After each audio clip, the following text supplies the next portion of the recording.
those adrift in the blindness of illusion. How readily the human heart is deceived by the brilliance of appearances. It imagines that the brighter the countenance, the more luminous the soul that inhabits it. Yet the wise know that even the sun casts shadows, that every rose conceals a thorn, and that the clearest waters may veil depths where the unsuspecting are forever lost. I beheld them as a traveler beholds a mirage upon an endless desert. From afar it gleams like a life-giving spring, yet upon reaching it, one discovers nothing but another thirst, deeper than the first. Their elegance was but a silken curtain, their laughter, a carefully woven disguise concealing hearts wearied by endless comparison. They longed ceaselessly for what rested in the hands of others, until they forgot the treasures the Almighty had already entrusted to them, gifts that, had they received them with gratitude, would have made them richer than any applause could ever bestow. How astonishing are those who weigh their worth by the number of gazes they attract, rather than by the virtues they cultivate.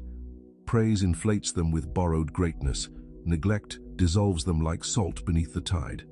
Their souls no longer dwell securely within themselves, but wander among the tongues of admirers, searching for affirmation. And when the voices fall silent, they return to themselves empty, unable even to recognize their own value. There is scarcely a greater captivity than the hunger to be seen.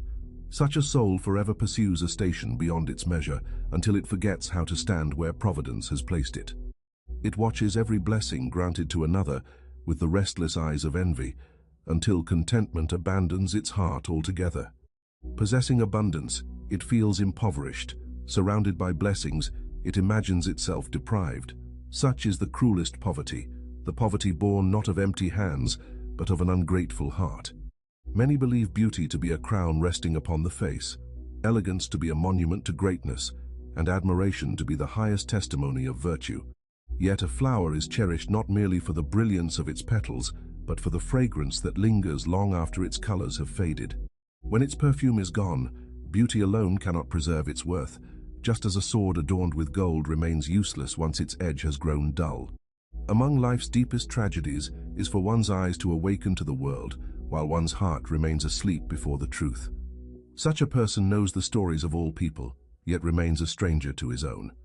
He counts the faults of others as a merchant counts his coins, while overlooking the greatest flaw residing within himself, simply because familiarity has transformed it into an imagined virtue.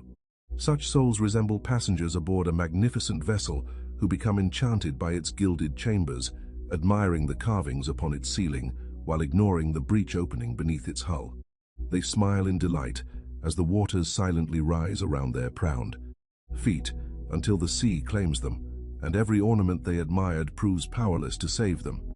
If only they understood that dignity cannot be borrowed from applause, that nobility is never tailored by fashion, and that the beauty dwelling upon the face is but a passing guest. The beauty that dwells within the soul alone is the faithful companion that neither ages nor departs. Throughout my journey I have witnessed those who condemned themselves to misery because they sought to become greater than the measure their Creator had bestowed upon them. And I have known others whose hearts found peace the moment they embraced their true measure. They became like deep rivers, silent in their course, yet generous in the life they bestowed upon every shore they touched. Meanwhile, those who delighted only in noise resembled boastful clouds that filled the heavens with thunder, only to vanish without offering the earth a single drop of rain. Thus walks the one imprisoned by illusion, not because his eyes have failed him, but because his inner sight has deserted him. He mistakes vanity for elevation, noise for influence, and admiration for truth. He believes himself to have reached the summit, while he has scarcely taken the first step upon the path. He rises only as smoke rises, briefly, aimlessly, and without substance, for smoke, however high it ascends, is scattered by the first breath of truth. The soul that seeks its reflection in the eyes of others shall forever remain a stranger to itself, but the soul that discovers its worth before God walks the earth in quiet dignity, needing neither applause nor permission to shine. El Mostafa Bouidia, Bouarfa, Morocco.